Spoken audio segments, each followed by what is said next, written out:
listening to Jai Long, and this is Make Your Break. Whether you're a big-hearted creative or an aspiring entrepreneur, let's take action on your dreams, reconnecting you with your why and giving you the how.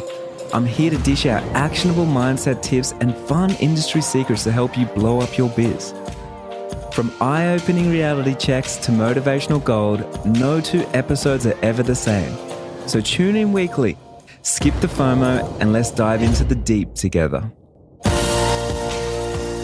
You're listening to Make Your Break. This is Jai Long, episode 187, and I'm talking to Tara. She has a magazine called Dancing With Her, which she started with her partner, and it's been going very well. She's got a few other projects on the go as well, and today we're talking about being more inclusive, what that looks like, language that we can use, and we also just diving in on how she made her break, which is really important because so many of us, we got so many ideas and there's so much pushback all the time, and we don't know what to pursue, and it's so good just to listen to a different perspective, somebody else sharing their hopes and dreams and how they pushed through and how it all worked. So then it gives us a little bit of inspiration to keep going and pushing forward as well. I don't know about you, but I get very inspired by hearing other people's journeys. So excited about today. Tara is going to bring the energy. She's going to bring a new perspective, and hopefully you're going to walk away feeling inspired, motivated, and maybe ready to take on that cool project that you've been thinking about doing, but you've been holding off for so long. So let's get into it. I am excited about today, as I always say, and I think you're going to get a lot from this episode. And I just want to say a big thank you for listening to the podcast, tuning back in. If you haven't done so yet, I would really appreciate a review. Believe it or not, I'm actually just clicking through right now. I actually read every single review that we ever get. So the last one here, I just want to read it. It says, brilliant as always, 5 stars. There you go, guys. Thank you so much again for inspiring me whilst I'm doing my walk of 10,000 steps, having a coffee in the English countryside, ready to go back to work and focus on my sales, customer, and service. Thank you. P.S. I highly recommend Jai's podcast. Thank you so much for taking the time, leaving a review. It means so much to me. It helps build the podcast and everything else. I don't run ads on this podcast. You know, we do this, and if you want to give back, that's the way to do it. You can do it on Apple Podcast app, and I'll leave a link just below here in the actual description of this episode. So go ahead, do that, and let's get into it.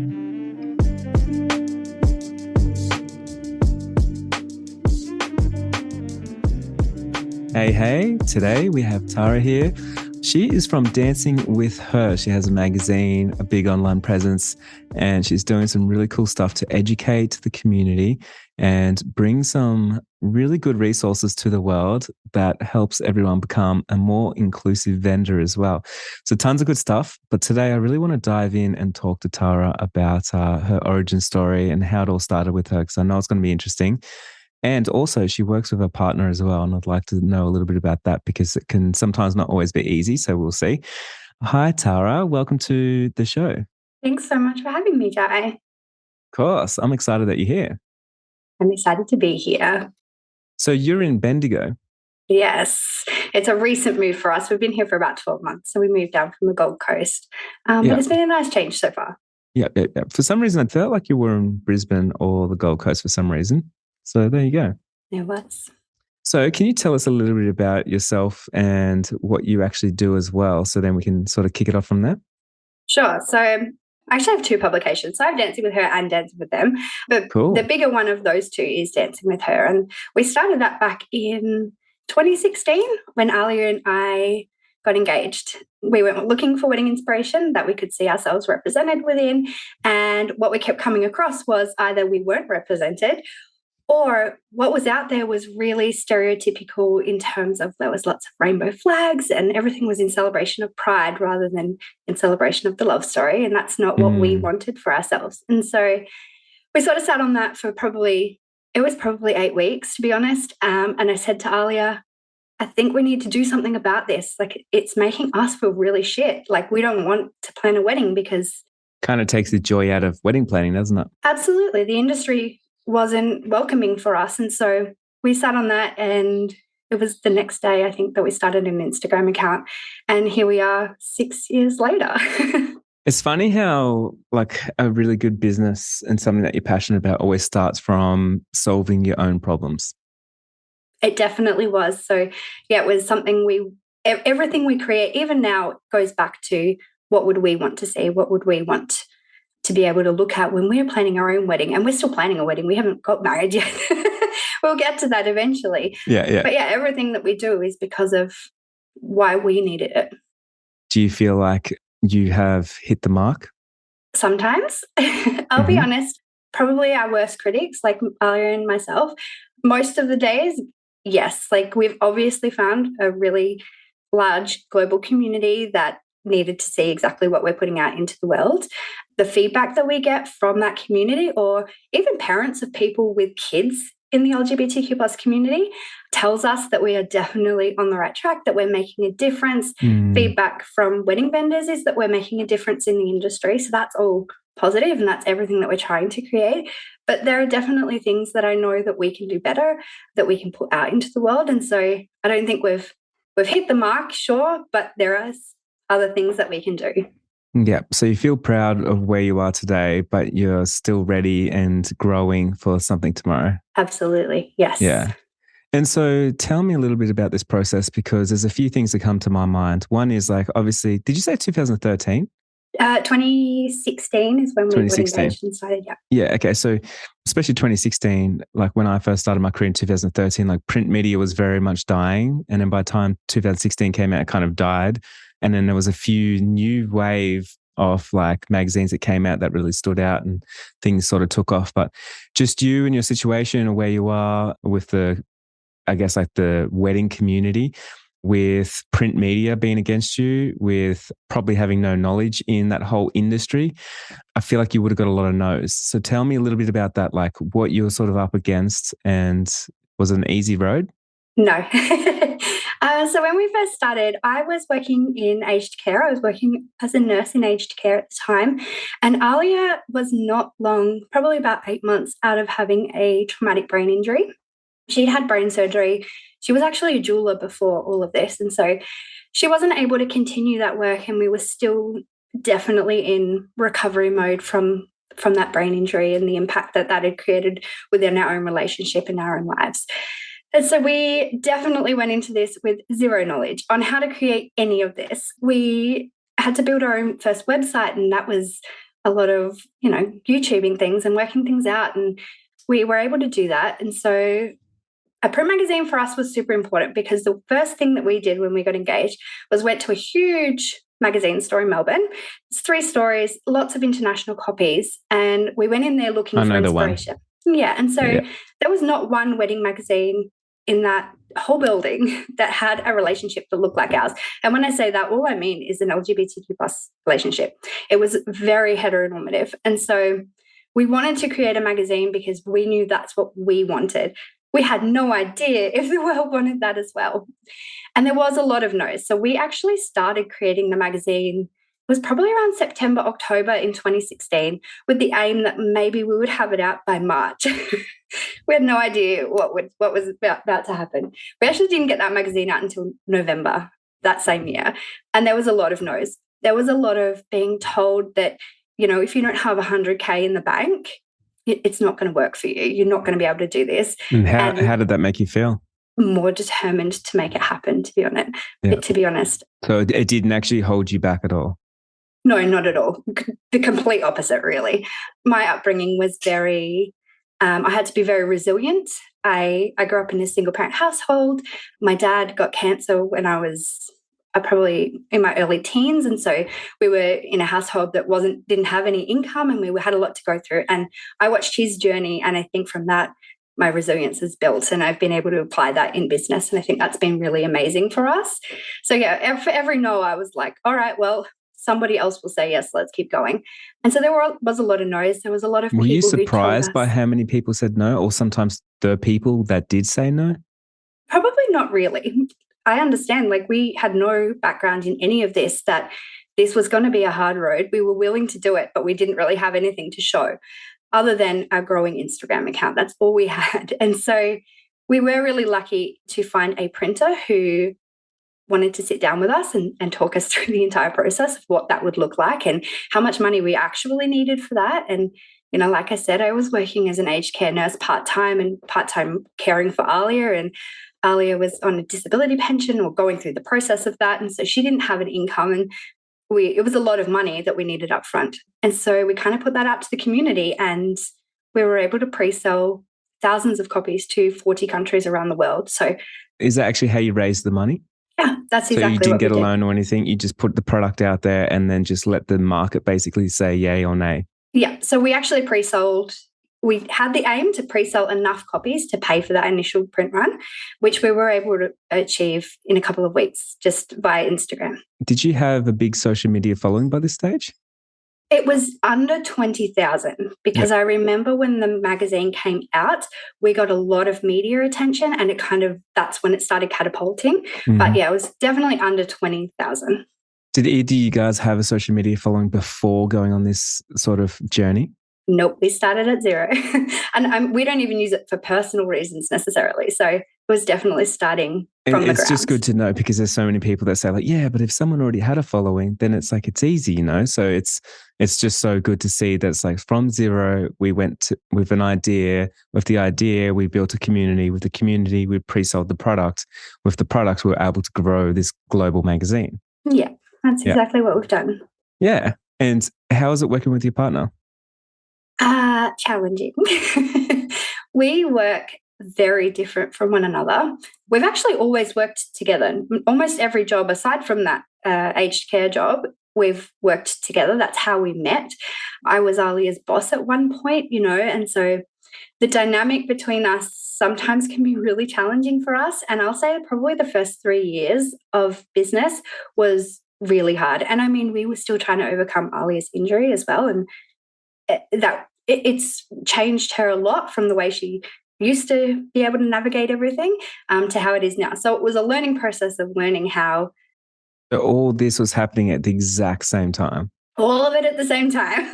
Yeah. We don't do anything by halves. And you're still like, yeah, but this is a great idea. Let's go all in on this business idea. I think there was probably points along the way where Alia was like, this is too much. I don't think we can make this happen. But I definitely had the fire in my belly, and I was like, you keep saying that, but I'm going to keep working, and I'm going to keep doing my, working until 3 o'clock in the morning and going to bed and getting up at 7 and starting again. And I'm going to keep trying. I'm going to keep trying. Did you ever think it was going to be easy? No. I think from those initial no's, that told us that, it was going to be a long, hard, a lot to learn journey. And I still think it's really hard. And there are absolutely days where I'm like, throw it in the bin. I can't do it. It's overwhelming. But yeah, it's usually a message from the community that picks me back up. And I'm like, no, we're doing the right thing. We're making a difference. Let's keep going. So why do you keep going? It's the community that we've built. So at the core of everything, that's what I define my success as is our community, and the feedback that we're getting from our community and things like that. It's not money in the bank for me at all. It's the feedback. So like I got an email yesterday from somebody sharing their wedding with us who said before they found our publication, a wedding wasn't on the cards for them. They didn't see themselves being represented within the wedding industry, and so that wasn't going to be an option for them. They grew up in a space. They grew up in a religious space where having an LGBTQ plus relationship wasn't okay. And so a wedding was never anything they envisioned. And then they found our publication, read our stories, and were able to have a beautiful wedding. Wow. So it's just so good. And I really wanted to push this point home. But like so often when the going gets tough, we quit because our why is not deep enough. And so we're doing it for maybe monetary gains or for something that's external instead of internal. And it sounds like for you, it was very internal of like, you have the drive, but also you're ready to push to new heights. And you're also ready to step up and help the community with where you identified a huge gap and a need. And so it's kind of like being your mission to do that, which means if that why is so much stronger than the pain and the hardship that you go through to make it happen, like you'll keep going at it. And I think like as creative entrepreneurs, not enough people haven't found their why yet. And that's why that they're not uncomfortable enough to, or if they do get uncomfortable, they'll just stop, quit. And it's heartbreaking. Yeah. And like I said, there's definitely been days where I'm like, I can't do this anymore. Do you It still is. feel like that? Oh, yeah, absolutely. I still have days when I'm like that. I've just gone through a bit of a rut where it was really hard for me to get motivated and to make things happen.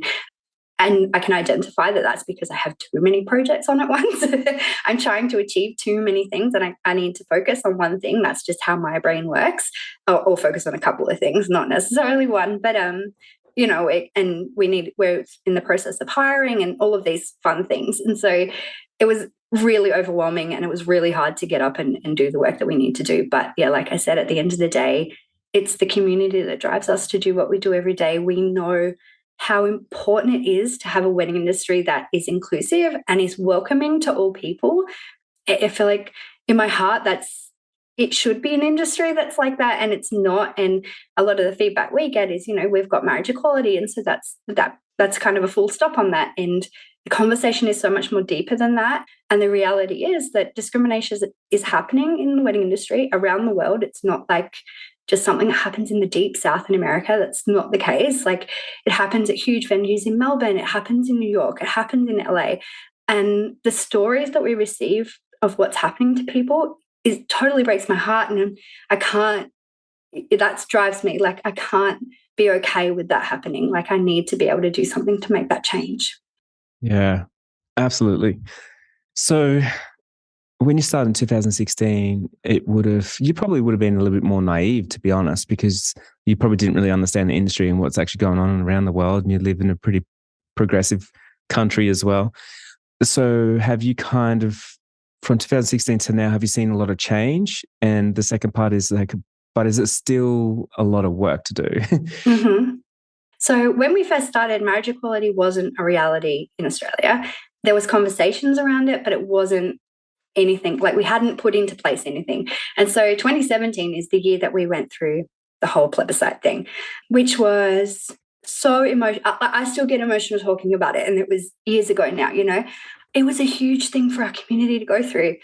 Every time I'm always like, I'm better from it, but it still brings things up, like, because we had started this publication, there was a lot of media interest in what we were doing. It aligned perfectly for media outlets in terms of what was going on in Australia. And so if we're just talking local to us, we were having conversations with media about what this meant to the community. And the truth is, like, it's so hard to articulate. The messages that we were getting from people were heartbreaking. Like, we were getting messages from people who were had people in their lives who were dying by suicide because they couldn't cope with what was going on and the trauma surrounding that. And, for some people, it meant having conversations with family about these sort of topics for the first time. And that's huge for somebody to go through.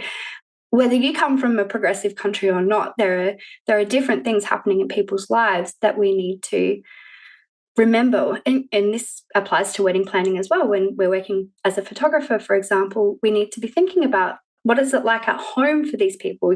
Yeah, they've got marriage equality, they've got a beautiful love and they're getting married, but their experiences and their intersections from the rest of their life come into play when it comes in the wedding day.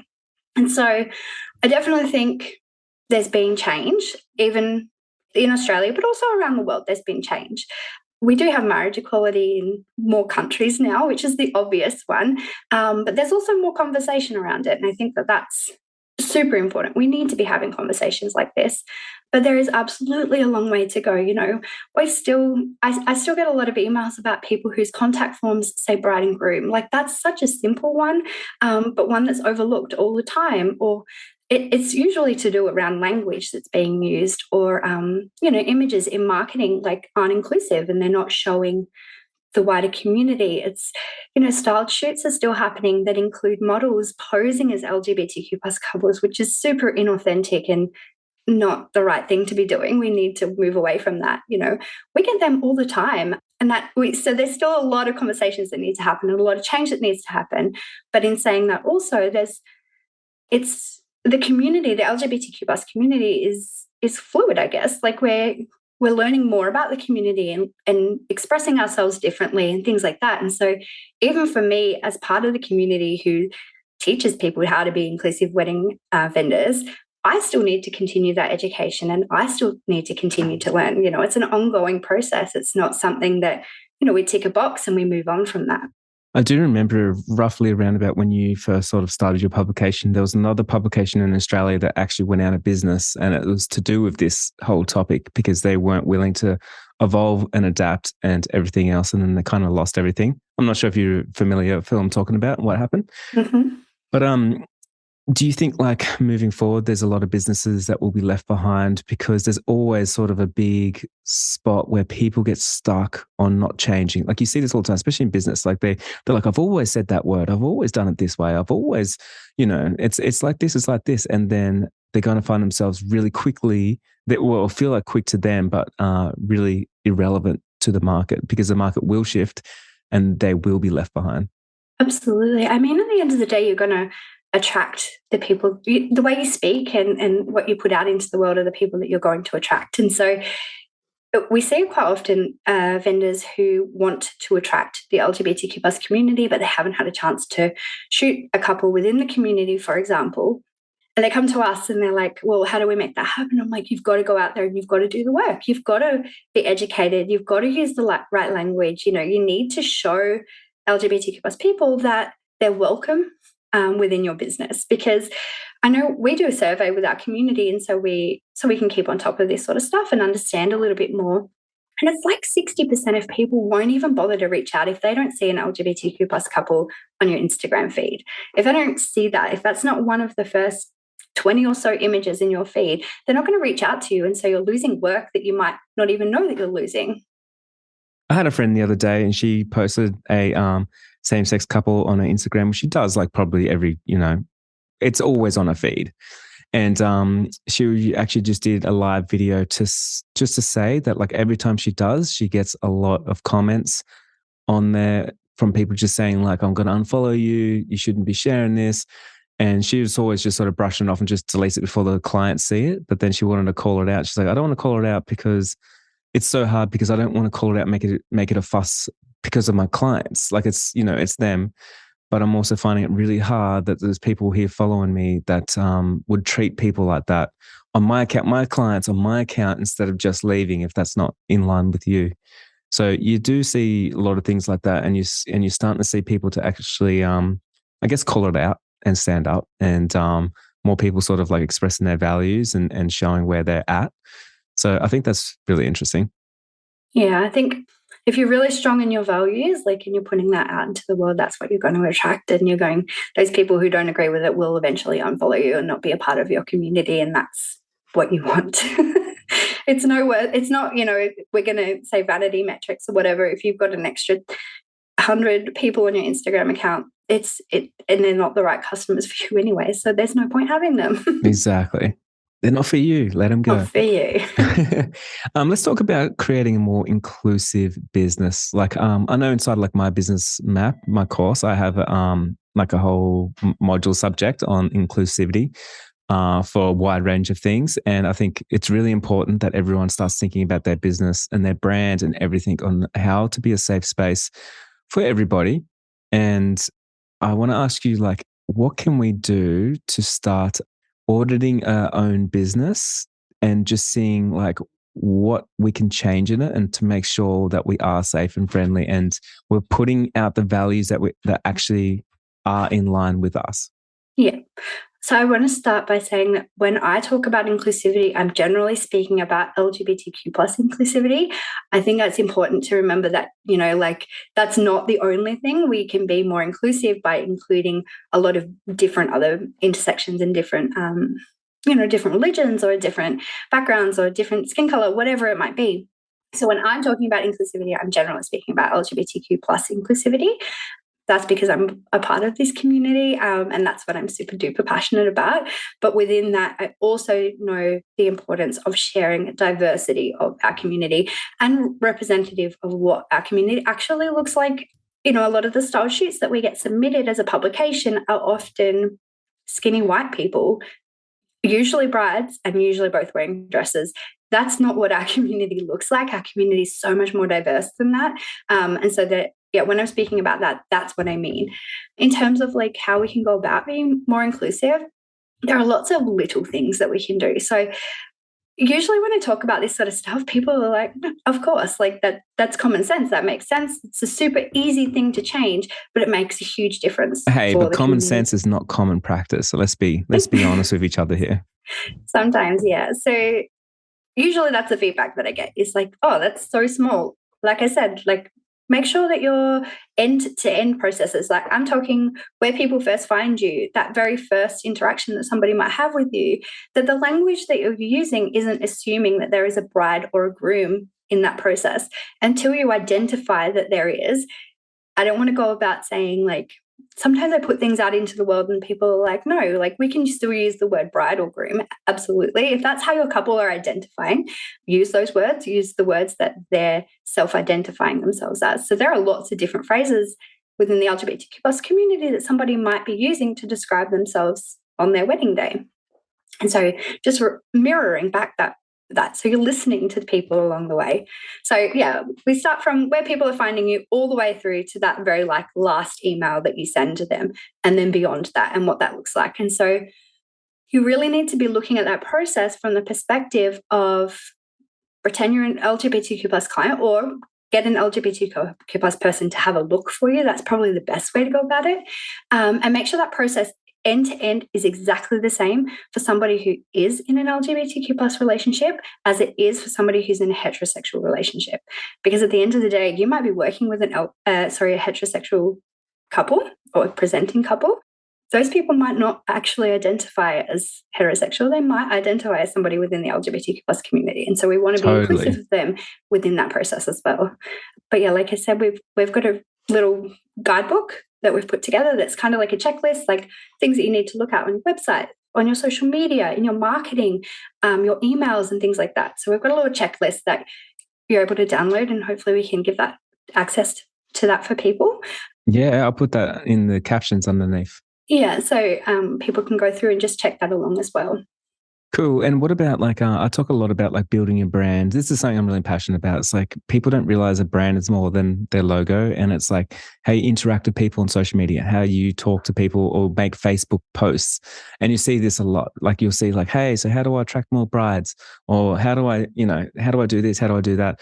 And what they don't realize is they're creating an image of the brand and their values by what they actually post, but also how they comment and who they argue with and things like that on social media, on Instagram as well, and TikTok and anywhere else where we show up. So yeah, how do you feel about actually your overall brand and how conscious we are with the language that we use?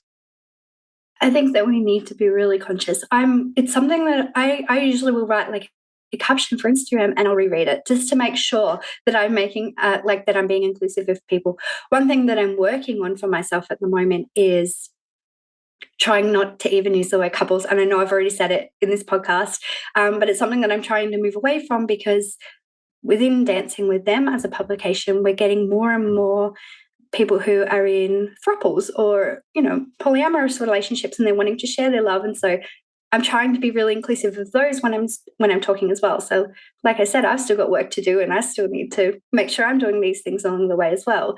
But that's like one little example of what I'm trying to do. Yeah. Yeah. Have you got any kind of tips on like the language that we can use, like maybe words that we can swap out and just practical things that we can think about even just on our website or when we're posting on social media? Mm-hmm. The biggest one that we see most of the time is the word brides.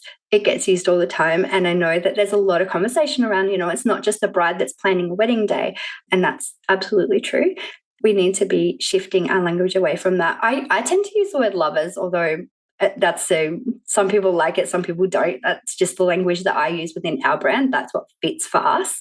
But yeah, like shifting from saying bride and groom to lovers or trying to shift away from couples. So we need to think of other things. You call them whatever you like, whatever is fitting for your brand. I mean, we see some really creative names that people come up with for this sort of thing. That applies to like when we're talking about like wedding party and things like that. Instead of saying bridal party, just use the term wedding party. And then we're being inclusive of what it actually is and inclusive of the people that might be within that wedding party as well. Because there might be LGBTQ plus people within that wedding party. There might be gender diverse people or trans people within that wedding party. And so if we're calling it a bridal party, we're usually making the assumption that, it's the bride's side to start with, and that's usually made up of people who identify as women. So we shift away from that language, when we're at venues and things like that. What do we call them? You don't call them bridal rooms, do you? Where they get bridal rooms. Okay, well, not using things like that. So just shifting out that word bridal is super easy thing to be able to do. Well, even just talking about that, it's so interesting. I was talking to someone the other day about like the master bedroom. And they're like, it's called a master bedroom because of when they had slaves, right? It's so interesting. There's so many things that we have from, throughout time, but then now that like we're reflecting on all these things, it's like, oh, there's actually, things that need to be changed. Yeah, absolutely. Another thing that I specifically within for wedding vendors is something that I'm like really trying to push away from is using the term same-sex wedding, because that's not necessarily what it is. It is sometimes if my partner and I were getting married, that's what it would be. But we're using the term LGBTQ plus wedding just because it's more inclusive of, our gender diverse community in particular. Using phrases like that. So they're really tiny little things that you can change instead of calling, like, yes, at the end of the day, call a wedding. But, if we're describing what it is within the wedding community, that's how we would go about it. At the end of the day, easiest way to be inclusive is to mirror back and reflect what your couples are identifying with. So when you've got your intake forms and things like that, you're allowing them space to share their pronouns, share what they'd like to call themselves on their wedding day, if that's appropriate for the form at the time. Pronouns is a really easy one that you can ask that, you're not making assumptions from that. That's the general thing of everything, is try not to make assumptions and reflect back what the language that those couples are using. So one that we might use as an example is you might be marrying an LGBTQ plus couple. You've got somebody who's identified themselves as a bride. That's the language that they're using to you. And they might identify as their partner as a groom, which is a term that sometimes people use instead of using the word bride or groom. Obviously, a little mashup of the two. They might identify as their partner as that. They'll use that in conversation with you. Reflect that back. And when you're going about it later on, use that language, put it in place instead of saying bride or groom. Yeah, I love that. Yeah, listen and ask questions. I think not enough people ask questions because they're too scared, and they're too scared to, to be seen as like they don't know what they're talking about, or like whatever it is. But it's so important. Like we all have to start by asking a question, and we all have to start by knowing that we all know nothing. And then, we build our way up, and to be curious and to always be seeking answers. And especially if you're feeling anxious and you're feeling like it's a whole new world, or, that's with anything at all, doesn't matter what it is, but it's so important. So, oh, sorry, you're about to say something. I was just going to say, we get often like how people can ask for pronouns. That's like a big thing at the moment. And it can be like language that's it's kind of hard to ask that question, I guess, because you're not sure if you're going to say the wrong thing, usually is what goes about it. And you've never said it before, so it's kind of awkward to say, I guess. But it's really is like as easy as saying, hey, my name is Tara, my pronouns are she, hers. What are yours?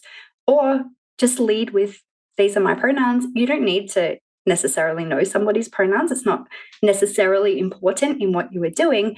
It is easier in conversation later on if you do know what they are, but lead with yours, and then that opens up the floor for them to be able to share them comfortably with you as well. It's really simple. It's just finding the confidence, I guess, to be able to do that. And if you do make a mistake, because that'll happen, absolutely. Like I've made mistakes. I've said the wrong thing sometimes. Like it's as simple as saying, oh, sorry, and correcting yourself. Like you don't need to make a big deal out of it or anything like that. You're not going to lose your client over a little slip up in your language. You just need to be able to correct yourselves and make sure moving on, you're not continuing to make that mistake. Totally. And I know for myself, it's like being a podcast host, there's a lot of different ways to do it as well. Like one way is it's easier for me, but just doing a little bit of research. So for instance, I could look at on your website and I can see before we even have the conversation. So I've done my research. And then on like Instagram now, a lot of names will have their pronouns next to it. So then you can like a lot of the times find out pretty fast, but it's probably a little bit harder when you're getting someone on the contact form and they're getting married because maybe they don't have a social media presence, or they don't have a website, or they don't publicly put those things out. But obviously, I think it's a good idea just to look around, and sometimes you can creep on your clients, on social media. And if they do use it, I mean, even on Zoom here, I can see it right here. So it's popping up more and more all over the place as well to make it a lot easier. It doesn't have, none of this stuff has to be hard. It is actually really easy. It's just having the knowledge to make it happen. So what's on the horizon for you? What's your big unrealistic goals for the next couple of years? So we're actually rejigging our print magazine at the moment. So we've actually released 10 magazines out into the world.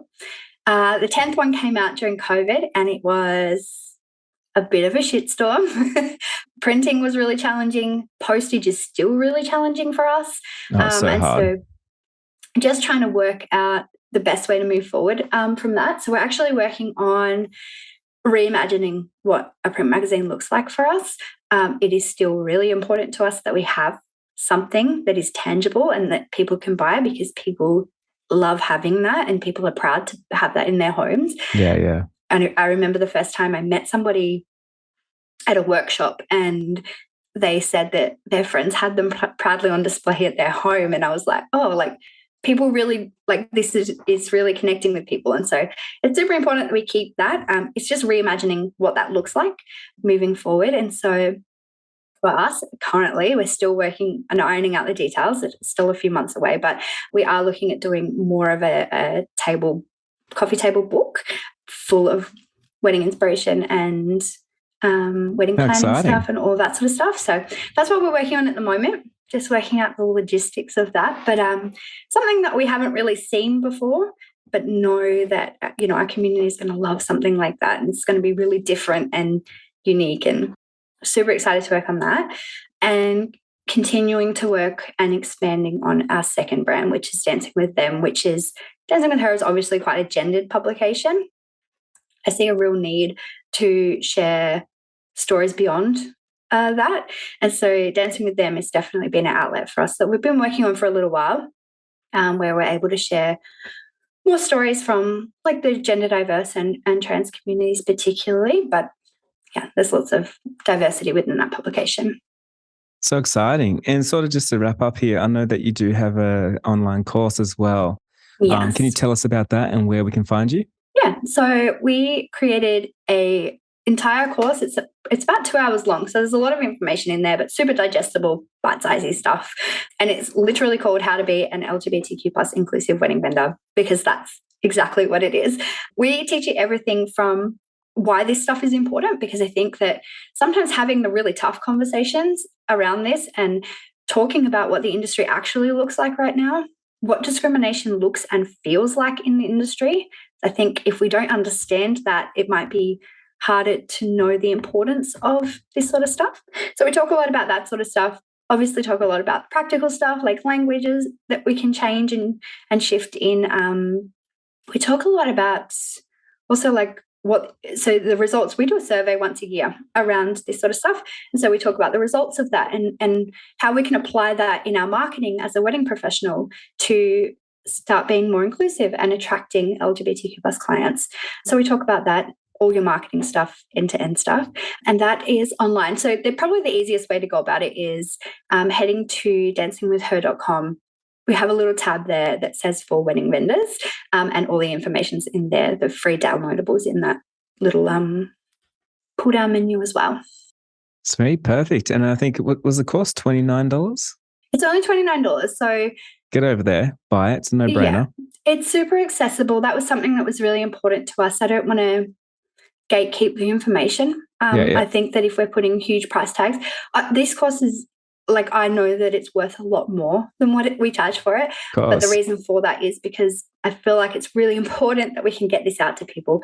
And if people have struggles being able to access it for that price point, like you can slide into our DMs and you can talk to us about it and we'll give you access to that. Like that's not a drama at all. It's super important information that I know will change the wedding industry. We just need to get it out there. That's awesome. All right. Well, thank you so much for jumping on and having a conversation with us today. It was really good. Good to see the background story. I've been a fan for a long time, so it's just good to put a face to the name, and I love all the work that you're doing. Thank you very much. I appreciate it.